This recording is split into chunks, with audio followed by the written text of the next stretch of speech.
संदीपनी विद्यालय में आयोजित विदाई समारोह के दौरान एनईएस एजुकेशन के प्रशासक डॉक्टर मनोज यादव ने अपने गुरु पंडित अशोक कुमार मिश्र के 31 वर्षों के सेवा कार्यों को याद करते हुए उन्हें समाज के लिए प्रेरणा स्रोत बताया।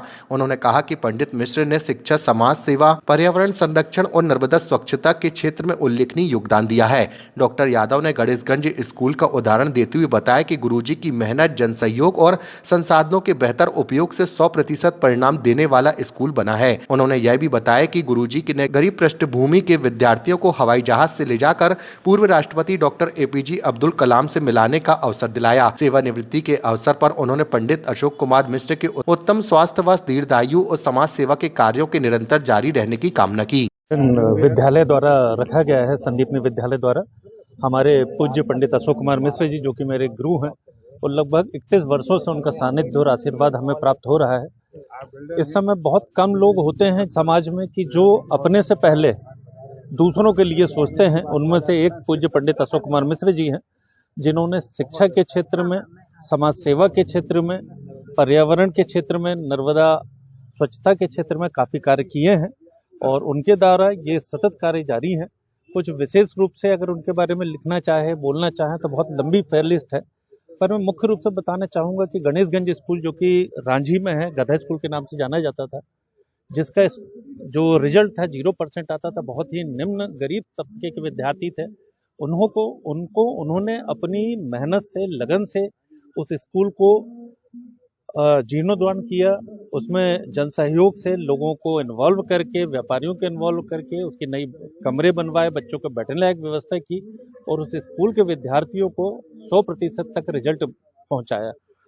मेडिकल स्कूल जबलपुर, और आज हमारे विद्यालय में मिश्रा जी संस्कृत के व्याख्याता हैं। उनकी सेवानिवृत्ति है और अपनी सेवानिवृत्ति को उन्होंने इतने अच्छे तरीके से सेलिब्रेट किया है कि पूरा विद्यालय परिवार उनकी इस सेवानिवृत्ति से बहुत ही प्रसन्नचित्त है, आनंद विभोर है। आप देख रहे हैं हमारे विद्यालय में इस समय इतना सुंदर माहौल है, सारे बच्चे हमारे बहुत एंजॉय कर रहे हैं और ये 3 दिवसीय कार्यक्रम है।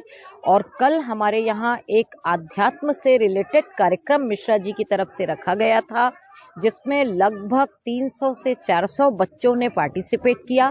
कल के कार्यक्रम में हमारे यहाँ मिश्रा जी की तरफ से एक आयोजन हुआ था, जिसमें उन्होंने हनुमान चालीसा का पाठ करवाया। पहले सारे विद्यार्थियों को उन्होंने हनुमान चालीसा की पुस्तिका वितरित की। उसके बाद पूरे 300-400 बच्चों ने, पूरे स्टाफ, मिडिल, प्राइमरी, हाई, सब मिल करके, हम सब ने मिल करके यहाँ हनुमान चालीसा का पाठ किया। और सभी हमारे यहाँ के सुरक्षा कर्मी, हमारे यहाँ के जो सफाई कर्मी हैं, उनको मिश्रा जी ने अपनी तरफ से एक कंबल और एक मिठाई का पैकेट गिफ्ट किया। वो बहुत प्रसन्न है कि विश्वानि देव सवितुरानि पराशुव जद भद्रं तन आशुव। ओम शांति शांति शांति। संपूर्ण जीवन में, चराचर जगत में मानव जीवन सर्वश्रेष्ठ जीवन है।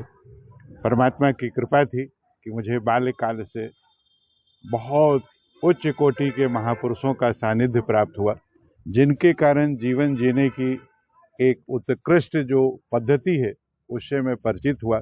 उस समय मुझे अवस्था कम होने के कारण उसको पहचानने का, जानने का तो क्षमता नहीं थी, लेकिन कोई अच्छे चीज़ का बीज डाला जाए तो समय अनुसार वो कहीं न कहीं समय पा करके अंकुरित होता है, एक दिन विशाल वृक्ष बनता है। मुझे भी ऐसा ही महसूस हो रहा है आज कि आज उन महापुरुषों ने, उन संतों ने यदि मेरे अंदर में अच्छाई की बीज नहीं डालते तो मैं शायद अपने जीवन में अच्छे कार्य नहीं कर पाते। मैं सबसे पहले उनके प्रति हृदय से कृतज्ञता ज्ञापित कर रहा हूँ, उन महापुरुषों के प्रति जिन्होंने मेरे अंदर में अच्छे संस्कार का बीजारोपण किया, माँ जगदम्बा तारा की साधना की बीजारोपण किया, संस्कृत शिक्षा का बीजारोपण किया। संस्कृत शिक्षा कोई सामान्य विषय नहीं है, जीवन को उत्कृष्टता की ओर ले जाने में एक सबसे सफलतम विषय है, उच्च कोटि का विषय है। मानव जीवन में एक श्लोक, एक वाक्य यदि हम आत्मसात कर लेते हैं तो हमारा जीवन बहुत अच्छा हो जाता है। परमात्मा ने मुझे संस्कृत विषय पढ़ाने का अवसर प्रदान किया और मुझे बाल्यकाल से ही मेरे मन में एक चिंतन थी कि मुझे पढ़ाने का अवसर मिले, तो अपनी जो हमारे गुरुजनों ने जो मुझे दिया है उसको मैं ट्रांसफ़र कर सकूं, उनको उनमें ला सकूं बच्चों में। मुझे याद है कि मैंने एक ही जगह, मेरी सर्विस में और मेरी शिक्षा में मात्र 17 दिन की अंतर है। मुझे एमए का पोस्ट ग्रेजुएशन का रिजल्ट प्राप्त नहीं हुआ था और जॉब में मैं पहले आ गया। 17 दिन के बाद हमारा रिजल्ट आया और फिर मैंने उनको प्रमाण पत्र जमा कर पाया विभाग को। तो ये उनकी दया मानता हूँ परमात्मा की।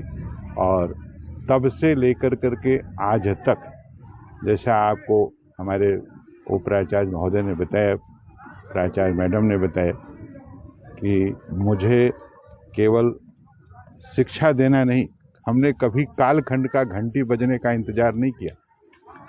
हमको जो बाद वाले हमारे शिक्षक थे वो बताते थे, सर पीरियड हो गया है, अब आप जो है हम लोगों को मौका दीजिए।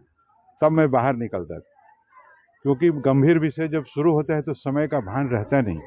तो बच्चों को शिक्षा के साथ साथ संस्कार क्या होना चाहिए, हमारे भारतीय संस्कृति में, सनातन संस्कृति में, इस देश की संस्कृति में धन की महत्ता नहीं बताई गई, संस्कारों की महत्ता।